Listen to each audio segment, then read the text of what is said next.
నమస్తే, welcome to n times. ఇప్పుడు headline చూద్దాం. నేడు విశాఖలో సీఎం జగన్ పర్యటన. విజన్ విశాఖ సదస్సులో పాల్గొననున్న జగన్.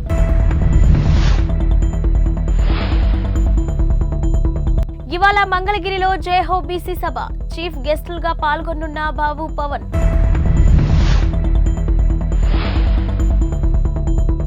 పసిడి ప్రియులకు భారీ ఊరట. స్వల్పంగా తగ్గిన బంగారు ధరలు. ఇక డీటెయిల్స్ చూస్తే తాడపల్లి గూడెంలో టీడీపీ జనసేన ఉమ్మడి సభ సక్సెస్ కావడంతో అదే ఊపులో గుంటూరు జిల్లా మంగళగిరిలో ఇవాళ జయహో బీసీ సభ నిర్వహించనున్నారు. గుంటూరు నాగార్జున విశ్వవిద్యాలయం ఎదురుగా నిర్వహించే జయహో బీసీ సభ ఏర్పాట్లను ఏపీ టీడీపీ అధ్యక్షుడు అచ్చెన్నాయుడు పరిశీలించారు. సభకు టీడీపీ అధ్యక్షుడు నారా చంద్రబాబు నాయుడు, జనసేన అధ్యక్షుడు పవన్ కళ్యాణ్ హాజరు కాబోతున్నారు. రెండు పార్టీలకు చెందిన 19 మంది నేతల కమిటీ తయారు చేసిన ఉమ్మడి బీసీ డిక్లరేషన్ను మంగళగిరి సభలో విడుదల చేస్తారు. ఇక బీసీలను ఆర్థికంగా, సామాజికంగా, రాజకీయంగా అన్ని రంగాల్లో అభివృద్ధి చేయడమే లక్ష్యంగా బీసీ డిక్లరేషన్ తయారు చేశామని రెండు పార్టీల నేతలు అన్నారు. ఇక అధికారంలోకి వస్తే బీసీల కోసం అమలు చేయబోయే పథకాలను సభలో వివరిస్తారు. 3 లక్షల మంది కార్యకర్తలు, అభిమానులు తరలి వస్తారని పార్టీ వర్గాలు అంచనా వేస్తున్నాయి. ఎన్టీఆర్ స్థాపించిన నాటి నుంచి నేటి వరకు తెలుగుదేశం బీసీలకు సముచిత స్థానం కల్పిస్తూ వస్తుందన్నారు అచ్చెన్నాయుడు.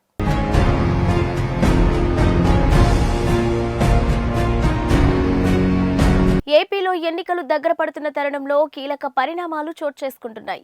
ప్రధాన పార్టీలు అభ్యర్థులపై కసరత్తులు చేస్తున్న నేపథ్యంలో రాజకీయాల్లో జంపింగ్ల పర్వం నడుస్తుంది. ఇక ఈ క్రమంలోనే సీఎం క్యాంపు కార్యాలయంలో Allagadda BJP incharge Bhuma Kishore Reddy, YCP అధినేత జగన్ సమక్షంలో పార్టీ కండువా కప్పుకున్నారు. అలాగే కిషోర్ రెడ్డితో పాటు భూమా వీరభద్రారెడ్డి, గంధం భాస్కర్ రెడ్డి, అంబటి మహేశ్వర్ రెడ్డి, పలువురు స్థానిక బీజేపీ నాయకులు వైసీపీలో చేరారు. ఈ కార్యక్రమంలో Nandyal MP Brahmananda Reddy, Allagadda MLA Gangula Bijendra Reddy, YCP regional coordinator Ramasubba Reddy, మాజీ ఎమ్మెల్సీ గంగుల ప్రభాకర్ రెడ్డి సహా పలువురు వైసీపీ నాయకులు పాల్గొన్నారు. ఈ సందర్భంగా భూమా కిషోర్ మాట్లాడుతూ, భూమా అఖిలప్రియ ఓ క్రిమినల్ అని, ఆమె తన భర్తతో కలిసి కిడ్నాప్లు, దొంగతనాలు, కబ్జాలు చేస్తున్నారని సంచలన ఆరోపణలు చేశారు. అలాగే గంగుల నానిని గెలిపించడం కోసం భూమా కుటుంబం పనిచేస్తుందని, భూమా అఖిలప్రియ ఓటమి కోసమే పనిచేస్తానని చెప్పారు. ఇక సీఎం జగన్ చేస్తున్న అభివృద్ధి, సంక్షేమం చూసి పార్టీలో చేరానని తెలిపారు. అలాగే ఏపీలో బీజేపీ నాయకులు టీడీపీ ఇచ్చే సీట్ల కోసం ఎదురు చూస్తున్నారే తప్ప నేతల, కార్యకర్తల మనోభావాలను అర్థం చేసుకోవట్లేదని భూమా కిషోర్ అన్నారు.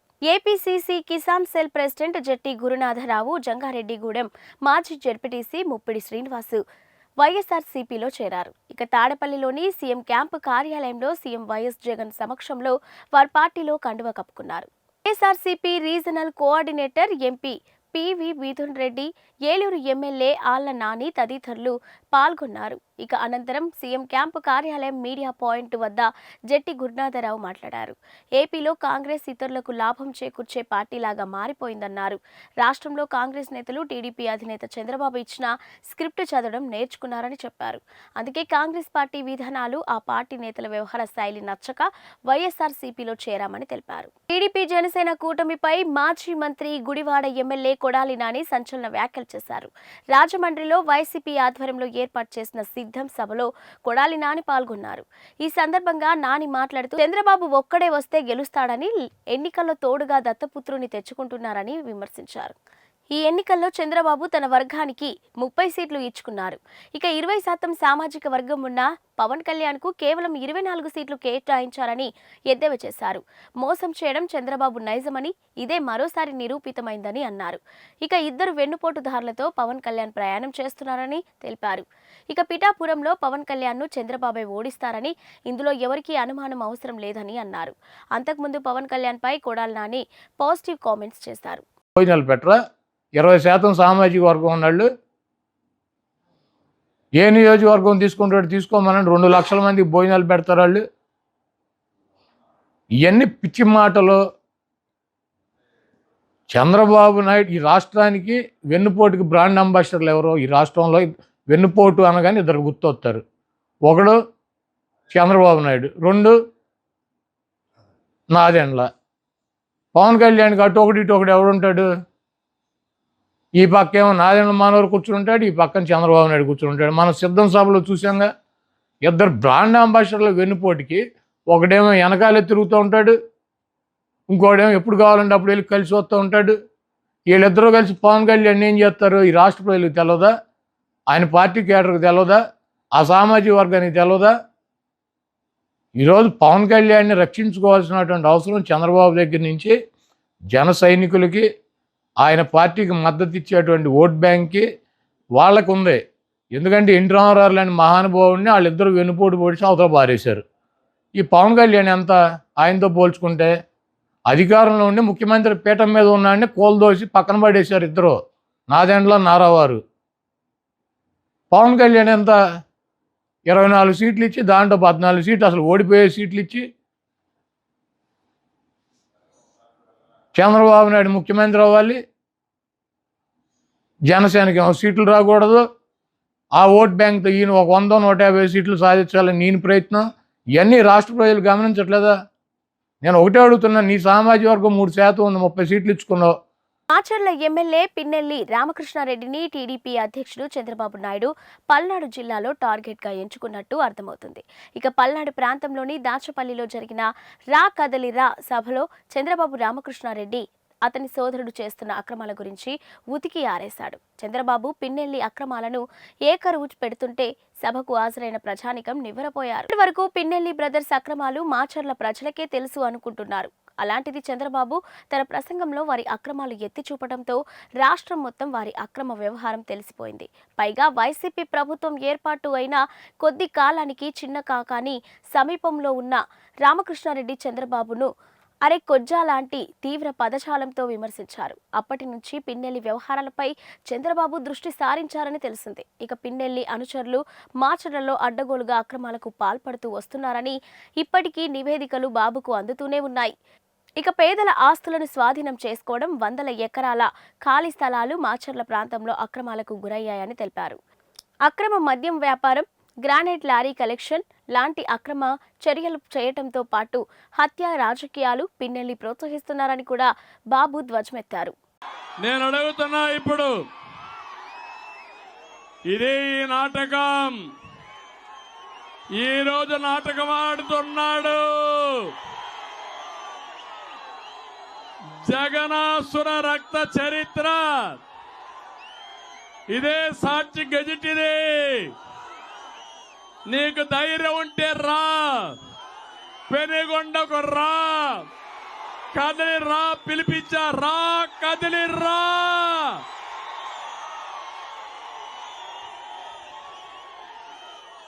చర్చకు రా, కదిలి రా. ఎవరు వివేకాన్ని చంపారో చెప్పాల్సిన అవసరం ఉందా లేదా మీకు? మీరు తెలుసుకోవాల్సిన అవసరం ఉందా లేదా మీకు? ఏమయ్యా తమ్ముళ్ళు,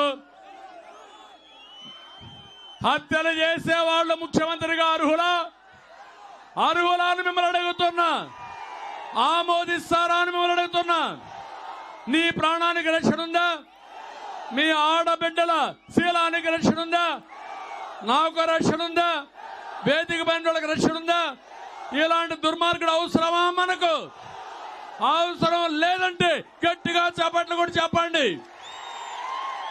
తెలుగు ప్రజల ఉనికిని ప్రపంచానికి చాటి చెప్పేలా ఆనాడు ఎన్టీఆర్, చంద్రబాబు పనిచేశారని, కానీ ఇప్పుడు రాష్ట్రంలో దుర్భర పరిస్థితులు చూస్తున్నామని, ప్రజల జీవితాలు గతుకులమయం అయ్యాయని సినీ నటుడు హిందూపురం ఎమ్మెల్యే బాలకృష్ణ వ్యాఖ్యానించారు. పెనుగొండలో ఏర్పాటు చేసిన బహిరంగ సభలో ఆయన పాల్గొన్నారు. వైసీపీ ప్రభుత్వంపై తీవ్ర స్థాయిలో మండిపడ్డారు. వైసీపీ ప్రభుత్వం అధికారంలోకి వచ్చాక పోలవరాన్ని సంవత్సరంలో పూర్తి చేస్తానని ప్రగల్భాలు పలికారని, ఇప్పటికి 4 ఏళ్లు అవుతున్నా పూర్తి చేయకపోవడం మన రాష్ట్రానికి పట్టిన కర్మ అని దుయ్యబట్టారు. అలాగే ఈ 5 ఏళ్లలో అభివృద్ధి చేయకపోగా 13 లక్షల కోట్ల అప్పులు చేశారని, మళ్లీ అప్పులు పుడితే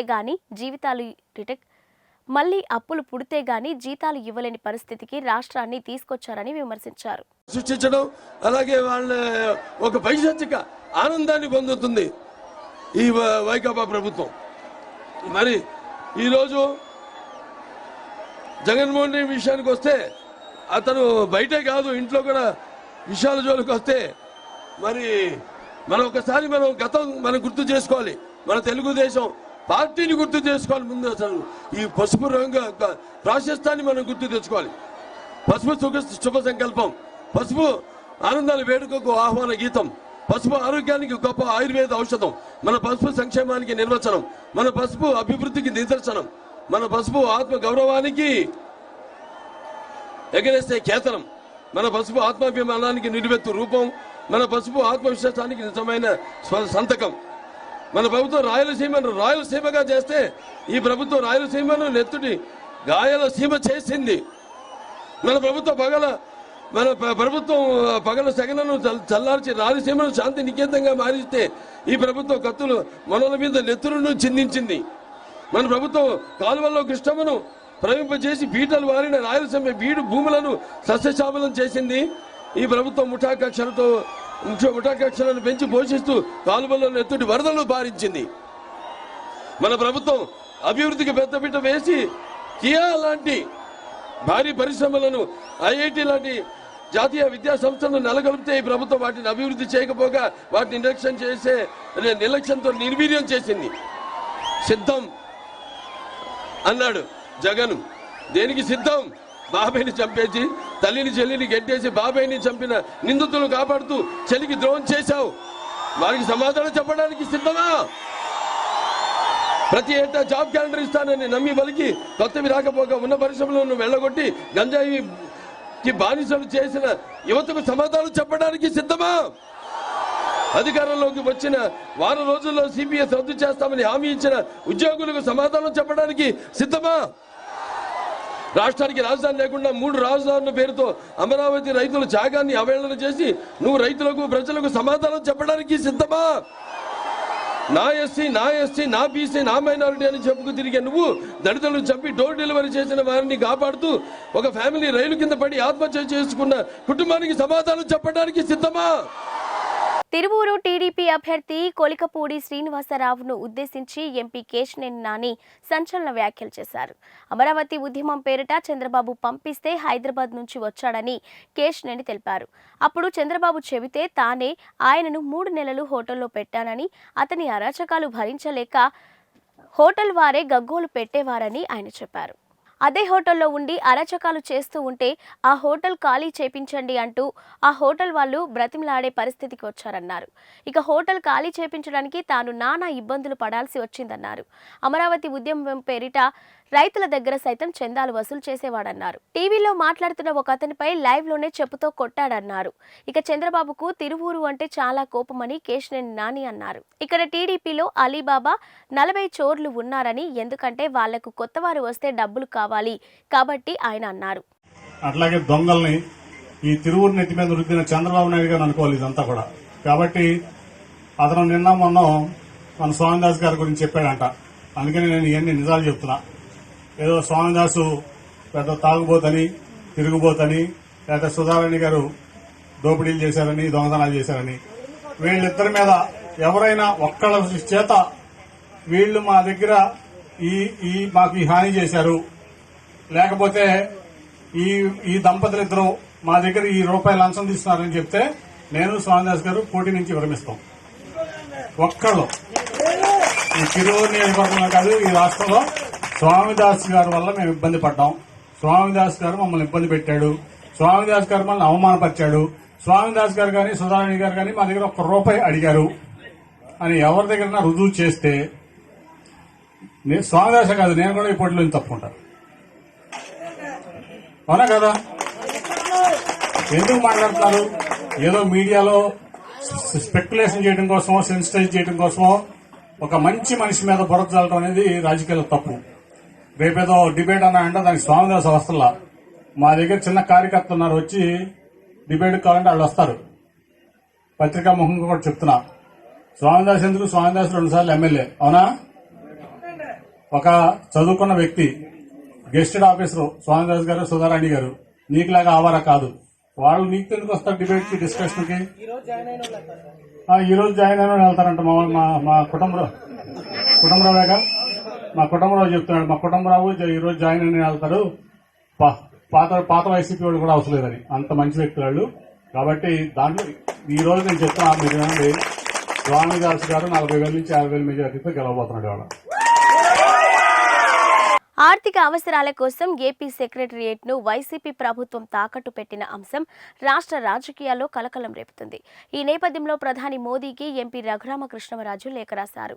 350 కోట్లకు సచివాలయాన్ని ఏపీ ప్రభుత్వం తాకట్టు పెట్టిందని లేఖలో ఆయన అన్నారు. ఏపీ ప్రభుత్వం రాజ్యాంగ ఉల్లంఘనలకు పాల్పడుతుందని అన్నారు. దీనిపై విచారణ జరిపించాలని కోరారు. పీఎంను జగన్ కలిసే లోపే తాను లేఖ రాశానని చెప్పారు.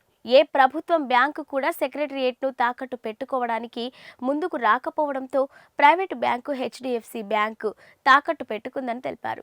రేపు వేరే ప్రభుత్వం అధికారంలోకి వస్తే హెచ్డిఎఫ్సి బ్యాంకు యాజమాన్యం ఎవరిని సెక్రటరియేట్ లోపలకు రానివ్వదని అన్నారు.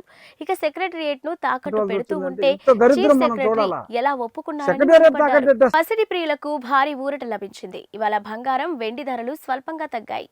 హైదరాబాద్ మార్కెట్లో బంగారం ధరలు వరుసగా రెండో రోజు స్వల్పంగా తగ్గాయి. 10 గ్రాముల బంగారంపై 10 రూపాయలు, కిలో వెండిపై 100 రూపాయల మేర తగ్గింది. మార్కెట్లో 22 క్యారెట్ల 10 గ్రాముల బంగారం ధర 58,740 రూపాయలు ఉండగా 24 క్యారెట్ల 10 గ్రాముల ధర 64,080 రూపాయలు ఉంది. కాగా వెండి కిలో ధర 73,500 రూపాయలు ఉంది. దేశంలోని ప్రధాన నగరాల్లో బంగారం, వెండి ధరలు చూసినట్లయితే ఢిల్లీలో 22 క్యారెట్ల 10 గ్రాముల బంగారం ధర 58,890 రూపాయలు ఉంటే 24 క్యారెట్ల గోల్డ్ ధర 64,230 రూపాయలుగా ఉంది. ఇక ముంబైలో 22 క్యారెట్ల గోల్డ్ ధర 58,740 రూపాయలుగా ఉంటే 24 క్యారెట్ల ధర 64,080 రూపాయలుగా ఉంది. ఇక చెన్నైలో 22 క్యారెట్ల ధర 59,290 రూపాయలు, 24 క్యారెట్ల ధర 64,680 రూపాయలు. ఇక బెంగళూరులో 22 క్యారెట్ల ధర 58,740 రూపాయలు, 24 క్యారెట్ల ధర 64,080 రూపాయలుగా ఉంది. ఇక తెలుగు రాష్ట్రాల్లో హైదరాబాద్లో బంగారం ధర 22 క్యారెట్ల 10 గ్రాముల బంగారం ధర 58,740 రూపాయలు ఉంటే 24 క్యారెట్ల ధర 64,080 రూపాయలుగా ఉంది. ఇక వెండి ధర విషయానికి వస్తే ఇవాళ బంగారం బాటలోనే నడిచింది. ఢిల్లీలో కిలో వెండి ధర 73,000 రూపాయల 500 రూపాయలు పలుకుతుంది. అలాగే ముంబైలో 73,500, చెన్నైలో 76,900, బెంగళూరులో 72,650, కేరళలోని 76,900 రూపాయలు, కోల్కతాలోని 73,500 రూపాయలు ధర పలుకుతుంది. ఇక హైదరాబాద్లోని వెండి కిలో ధర 76,900 రూపాయలుగా ఉంది. ఇవి ఇప్పటివరకున్న బులెటిన్ అప్డేట్స్. మరిన్ని అప్డేట్స్తో మళ్ళీ కలుద్దాం.